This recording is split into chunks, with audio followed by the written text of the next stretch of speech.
रज़ा साहब, इस पूरी कशीदगी का सबसे हसास नुकता वो आबने हुर्मस बन चुका है। इस वक्त अमेरिका इसे खुला करार दे रहा है, जबकि अमली तौर पर मुकम्मल बहरी आमदोरफ्त अभी बहाल नहीं हुई। क्या हुर्मस इस वक्त ईरान के लिए एक दिफाई ज़रूरत बन चुकी है या फिर सबसे अहम मुज़ाकराती दबाव का जरिया है? यूएस का ऑब्जेक्टिव या इसराइल का ऑब्जेक्टिव तो न्यूक्लियर प्रोग्राम था, या चले सो कॉल्ड कह लें कि उनका मिसाइल प्रोग्राम जो ईरान का है। ईरान ने बहुत खूबसूरती के साथ जंग को डाइवर्ट किया टुवर्ड्स स्ट्रेट ऑफ हुर्मस, जो कि इकोनॉमी की तरफ ले गया, जिससे पूरी दुनिया में ये जंग उनके घरों में पहुंच गई और वहां से फिर इस जंग की इंपॉर्टेंस बढ़ी। जी। अदरवाइज तो आप देखें जो JCPOA था 2016 का, उस वो बड़ा सिंपल था। वो जी। था कि ईरान जो है न्यूक्लियर एनरिचमेंट नहीं करेगा 3.87 से ज्यादा, जो कि जी। सिविल प्रोग्राम में आती है। आईए उसकी इंस्पेक्शंस करेगा और सैंक्शंस हट जाएंगी। दैट जी। वाज वेरी सिंपल, उसमें हुर्मस कहीं था ही नहीं। जी। इस जंग को मैं समझता हूँ जो ईरान ने सही प्ले किया वो हुर्मस को लाकर प्ले किया और उसकी इंपॉर्टेंस को उजागर किया। और मैं आपके सामईन के लिए एक थोड़ा सा हिस्टोरिकल फैक्ट भी बता दूं हुर्मस जी का, बिल्कुल। जी। कि 1500 एडी में पोर्चुगीज ने हुर्मस, स्टेट ऑफ हुर्मस को एक जंग के साथ पर्शियन से छीन लिया था। और 108 साल वो जंग रही, जंग तो नहीं रही, मतलब कब्जा रहा उनका। और 108 साल के बाद पर्शियंस ने दोबारा से एक जंग करके पोर्चुगीज से स्टेट ऑफ हुर्मस को वापस लिया था। यानी पर्शियंस इसकी इंपॉर्टेंस को बहुत अच्छा समझते हैं। ये शिपिंग लेन्स की एक चोकिंग पॉइंट है। इसको बहुत अच्छी तरह से ईरान की इंपॉर्टेंस को समझता है और उसने बहुत अच्छे तरीके से इसको यूज किया। और ईरानी बहरिया की जानिब से जो भारतीय ऑयल टैंकर को रोके जाने की खबर भी सामने आई है, रज़ा साहब, क्या ऐसे वाक़यात ये जाहिर करते हैं कि हुर्मस पर ईरान का जो अमली कंट्रोल है वो अब भी बरकरार है, या ये सिर्फ महदूद सतह की ताकत का ही मुजाहरा किया जा रहा है? देखिए, इंडियन टैंकर या एक और टैंकर की भी इसमें खबर आ रही है। हम्म। मैं ये समझता हूँ कि इसमें कंप्लीट इसको कंट्रोल ईरान के पास है, स्ट्रेट ऑफ हुर्मस का। क्योंकि हुर्मस इतना ज्यादा एक चौड़ा स्ट्रेट है भी नहीं। 20 नॉटिकल माइल है, इसमें 10 नॉटिकल माइल्स तो ईरान के पास है और 10 ओमान के पास है। और ईरान जिसको, जिस टैंकर या जिस शिप को चाहता है उसको जाने देता है। जी। इसमें एक जो अच्छी डेवलपमेंट वो है जो ओमान और ईरान की आपस में हम्म। एक एग्रीमेंट या एक फ्रेमवर्क बन रहा है। हम्म। मैं समझता हूँ वो एक अच्छी डेवलपमेंट। अदरवाइज जहां तक कंट्रोल का ताल्लुक है, टोटल कंट्रोल इस वक्त ईरान के पास है स्ट्रेट ऑफ हुर्मस का। हम्म। और ईरान इसको उस हिसाब से यूज करेगा जिस हिसाब से उसको वो चाहता होगा। जी, रज़ा साहब, ईरान और ओमान के दरमियान आर्जी बहरी रास्ते की बात हो रही है। आपके ख्याल में क्या ये वाकई हुर्मस को मरहलावार मामूल पर लाने की तरफ पेशरफ्त है, या फिर इसके पीछे ईरान और अमेरिका के दरमियान वसीतर मुज़ाकराती समझौते की जो ज़रूरत है वो मौजूद है? जो आर्टिकल 5 है MOU का, वो एक्चुअली ये जो फ्रेमवर्क बन रहा है ओमान और ईरान का, मैं समझता हूँ हम्म। ये उसकी एक एक्सटेंशन है। जी। उस फ्रेमवर्क में यही था कि हम्म। दोनों जो पर्शियन गल्फ्स हैं या पर्शियन स्टेट्स हैं वो मिलके एक फ्रेमवर्क बनाएंगे हम्म। ऑन स्टेट ऑफ हुर्मस, किस तरह गवर्न होना चाहिए। हम्म। और उसमें फिर 60 डेज का टाइम फ्रेम था कि ईरान उसको ओपन करेगा और 30 डेज जो यूएस अपना ब्लॉकेट को हटाएगा। वो सारे इसके फर्दर क्लॉजेस थे। ये उसकी एक एक्सटेंशन है। दोनों ने एक फ्रेमवर्क बनाया है। उस फ्रेमवर्क में एक नॉर्दर्न रूट है, एक सदर्न रूट है। हम्म। सदर्न रूट जो है वो ओमान के पास है, नॉर्दर्न जी। ईरान के पास है।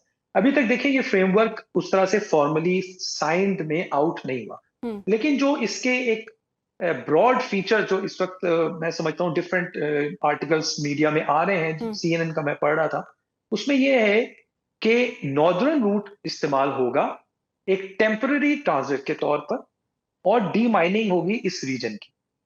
हम्म। लेकिन subject to the condition Iran की कि हम पे हम्म। सैंक्शंस उठाई जाए, हम्म। हमें जो इसमें MOU में हम्म। रेपरेशन की बात हुई है वो दी जाए, और नेवल ब्लॉकेट जो यूएस कर रहा है वो हटाया हम्म। जाए। ये होगा तो एक टेम्पररी ट्रांजिट और डी माइनिंग इस रीजन की शुरू होगी, जी। जो कि फ्यूचर में जाके फिर एक कंप्लीट परमानेंट हम्म। सोल्यूशन की तरफ जाएगी। तो ये एक फ्रेमवर्क है जो अभी तक जिस तरह से ये आ रहा है, हम्म। लेकिन अभी तक मैं, जहां तक मेरी इंफॉर्मेशन है, फॉर्मली उस तरह से अभी ये आउट नहीं हुआ है। जी, रज़ा साहब, आप फ्रेमवर्क की बात कर रहे हैं। इसी सूरत हाल में पाकिस्तान, अमेरिका और ईरान के दरमियान बराह रास्त मुज़ाकरात की बहाली के लिए भी मज़ीद 60 रोज़ा फ्रेमवर्क की तजवीज़ दी है।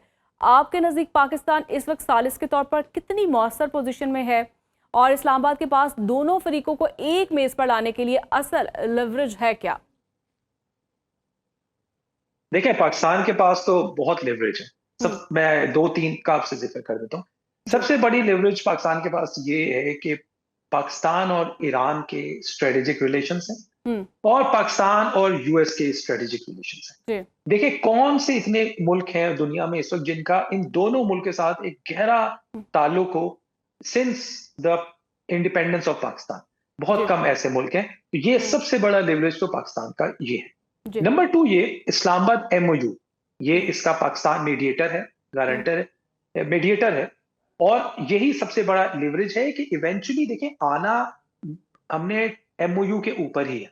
बिल्कुल। एमओयू ही एक ऐसा एक अभी तक सो हुँ, कॉल्ड एक ऐसा लीगल डॉक्यूमेंट तो मैं नहीं कहूंगा लेकिन एक रिटर्न फ्रेमवर्क है हुँ, जिस पर दोनों साइड एग्री हुए हैं, दोनों के प्रेसिडेंट्स ने साइन किए हैं और जी। इवेंचुअली दोनों साइडों ने उसी पर आना है। और हुँ, अभी भी आप देखें डिफरेंट कम्युनिकेशन में ये एमओयू ही रेफर होता है। हुँ, रेपरेशन की जो बात हो रही है वही एमओयू की $300 बिलियन की बात हो रही है। जी। जो स्टेट ऑफ हुर्मुज़ की बात हो रही है वो भी एमओयू से लीड ली जा रही है। हुँ, लेबनान की बात करें वो एमओयू से है। तो हुँ, ये एक बहुत बड़ा लेवरेज है कि वो एमओयू पाकिस्तान ने मीडिएट करवाया है। हुँ, तीसरा पाकिस्तान का एक उभरता हुआ रोल इन मिडल ईस्ट जो कि मक्का एग्रीमेंट की शक्ल में है, ये एक बहुत बड़ा लेवरेज है। हुँ, इसमें पाकिस्तान एक स्ट्रॉन्ग रीजनल स्टेट बल्कि मैं हुँ, समझता हूँ एक रीजनल हेजेमन बन के सामने आया है जो कि रीजनल थ्योरी भी है कि इसमें कि पहले स्टेट्स रीजनल स्टेट्स होती हैं, फिर रीजनल पावर बनती हैं, फिर हुँ, वो सुपर पावर्स बनती हैं। ये पूरा एक उसमें हायरार्की है। मैं समझता हूँ पाकिस्तान एक रीजनल हेजेमन के तौर पे तो सामने आ ही गया है इस हुँ। मिडल ईस्ट के रीजन में। वेस्ट एशिया कहना चाहिए और इसमें तो बाकी मुल्क भी शामिल होने की बात करें, बिल्कुल कल रज़ा बांग्लादेश ने साहब, भी ये मैं इसका ज़िक्र जानूँ कि किया। आपसे बिल्कुल तो ये फील्ड पाकिस्तान मार्शल आसिम मुनीर के तेहरान के दौरे और उसके बाद सामने आने वाली सिफारती पेशरफ्त को आप किस नज़र से देखते हैं? क्या पाकिस्तान सिर्फ सहूलतकार का किरदार अदा कर रहा है या फिर मुस्तकबिल के किसी बड़े मुआहदे में इस्लामाबाद बाकायदा स्टेक होल्डर भी बन सकता है? जब कोई जंग होती है ना तो वो 2 सूरतों में खत्म होती है। या तो एक फरीक हार मान ले या दोनों फरीक हुँ, इतना थक जाएँ कि उन्हें एक मीडिएटर चाहिए हो बात करने के लिए। जिस तरह वर्ल्ड वॉर थी उनमें एक फरीक हार गया, जर्मनी हार गया, जंग हुँ, खत्म हो गई। हुँ, ये वो जंग है जिसमें दोनों फरीक थक चुके हैं, म्यूचुअली हर्टिंग स्टेलमेट हुँ, जिसको कहते हैं और अब एक बार्गेनिंग स्टेट पर आना चाह रहे हैं बार्गेनिंग थ्योरी के तौर पे। हुँ, उसमें जो मीडिएटर है सबसे अच्छा पाकिस्तान। हुँ, सीडीएफ का जो विजिट है ईरान का वो इस लिहाज से बहुत-बहुत इंपॉर्टेंट है। हुँ, देखिए सीडीएफ का विजिट होता है, साथ ही वहाँ पे ओमान के फॉरेन मिनिस्टर आते हैं। वो स्ट्रेट ऑफ हुर्मुज़ के फ्रेमवर्क की बातें होती हैं। जी, कल कतर के फॉरेन मिनिस्टर वहाँ पर आ रहे हैं। तो हुँ, ये सारी चीज़ें एक्चुअली इनिशिएट हुई हैं, ये हुँ, इस विजिट के बाद, जो कि मैं समझता हूँ कि पाकिस्तान ने ही इनिशिएट की हैं और एक ओवरऑल एक आपको नज़र आ रहा है कि अब एक डिस्कशंस शुरू हो रहे हैं इसको रिज़ॉल्व करने